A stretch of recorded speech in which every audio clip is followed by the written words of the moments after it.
issue that I have when I see these other pathetic cable networks, Larry, they're not challenging these fools on this stuff.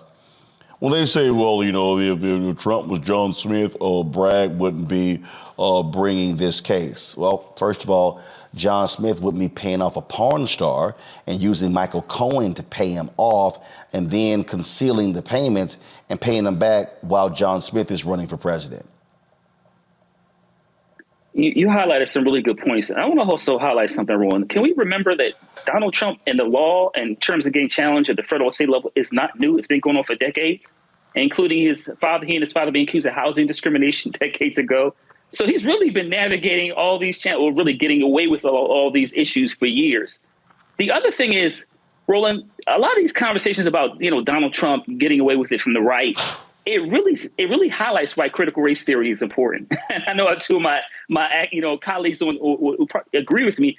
This is why we need to talk about racism in America in terms of analyzing why certain groups, predominantly those who are white and rich, as you talked about, get away with certain things, crimes, other issues consistently, and why black folks who commit minor crimes end up in jail for 5, 10, 15 years.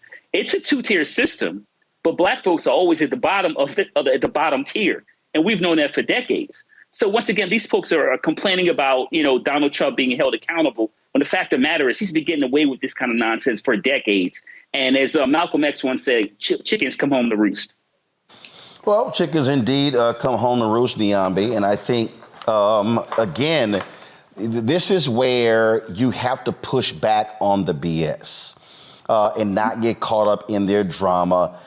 Because let's just be clear, Republicans will defend this thug at every single turn. They don't care about the truth at all. They know this man is a thug. They know he's a liar. They know. In fact, they're not even defending, other than that stupid idiot Jim Jordan trying to say, well, he had the right to take the documents. No, he didn't. Even when he's caught on tape. They're not even actually defending that. They're just simply saying it was wrong to go after him. Mm-hmm.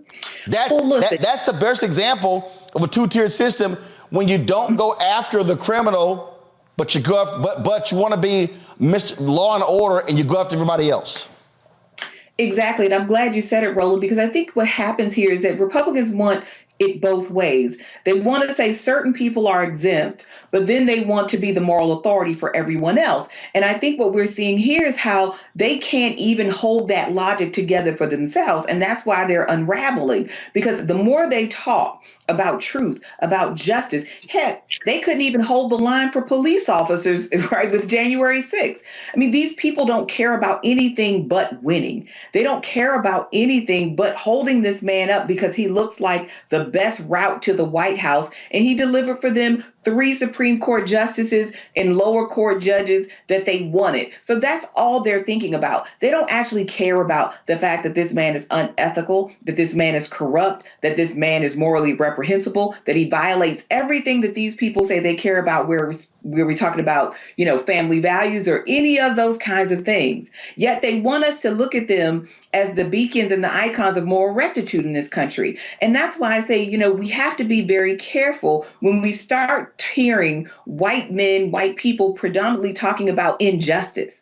Because if you let them tell it, and if you listen to what they've been saying, not just over the Trump years, but for really the last, 30, 40 years since the Reagan years, they're the real victims. They're the real people who are aggrieved here. And we have, I think, and by we, I don't necessarily mean black people, but I mean collectively, let them get away with beating this drum of white male victimhood so that anything that happens, like consequences, when you do things like embezzlement, when you do things like prevent the government from recouping top secret documents that you shouldn't have had in the first place, then everything looks like persecution.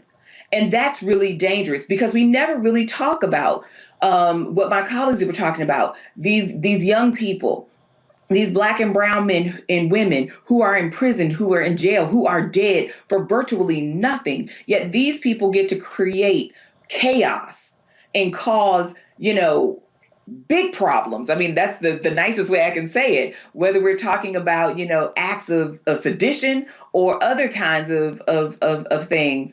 and nary a whisper about that. But we are not even acknowledging the real pain that the criminal justice system inflicts on regular Americans. And they want to cry about people who essentially get to go home and sleep in their beds at night while facing these big federal indictments. So I believe nothing that they say. And I think it's a shame that they are allowed to keep going around and trumpeting these things as if they're legitimate or real or hold any kind of weight in any place.